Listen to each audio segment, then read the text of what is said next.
Hi all, welcome back to my channel Bhaiga. ഇന്ന് നമുക്ക് എങ്ങനെയാണ് ഗ്രീൻ പീസ് മസാല ചെയ്യുന്നതെന്ന് നോക്കാം.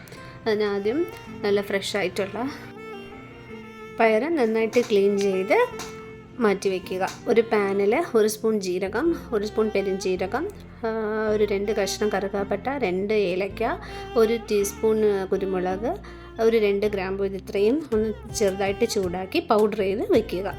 ഇതാണ് പീസിന് നമ്മൾ യൂസ് ചെയ്യുന്ന മസാല.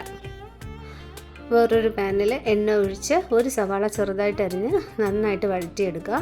അല്പം ഉപ്പ് ചേർത്ത് നന്നായിട്ട് ഫ്രൈ ചെയ്ത് എടുക്കുക. ഈ ഫ്രൈ ചെയ്ത ഒനിയൻസ് മിക്സി ജാറിലോട്ടിട്ട് കുറച്ച് പുതിന ഇലയും ഒരു 2 പച്ചമുളകും ഒരു 1/2 കപ്പ് തൈരും കൂടെ ചേർത്ത് നന്നായിട്ട് പേസ്റ്റ് ചെയ്തെടുക്കുക.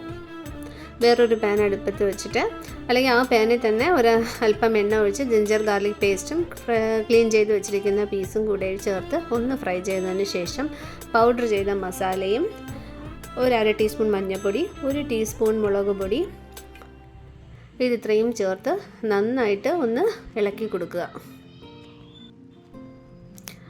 മസാലയുടെ പച്ചമണം മാറിയതും നേരത്തെ പേസ്റ്റ് ചെയ്ത് വെച്ചിരിക്കുന്ന മല്ലിയില, തൈര്, വഴറ്റിയ ഉള്ളി, ഇതെല്ലാം കൂടെ ചേർന്ന മിക്സും കൂടെ അതിൻ്റെ കൂടെ ചേർത്ത് ഒന്ന് അടച്ച് വെച്ച് ഒരു 5 മിനിറ്റ് തിളപ്പിക്കാൻ വയ്ക്കുക.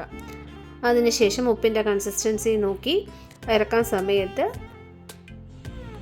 കസ്തൂരി മേത്തി ഇലയും ചേർത്ത് സ്റ്റവ് ഓഫ് ചെയ്യുക. വളരെ പെട്ടെന്ന് തന്നെ ചപ്പാത്തിയുടെ കൂടെ വെച്ച് കഴിക്കാൻ പറ്റിയ ഗ്രീൻ പീസ് കറി റെഡി. എല്ലാവരും ചെയ്തു നോക്കുക. Thank you.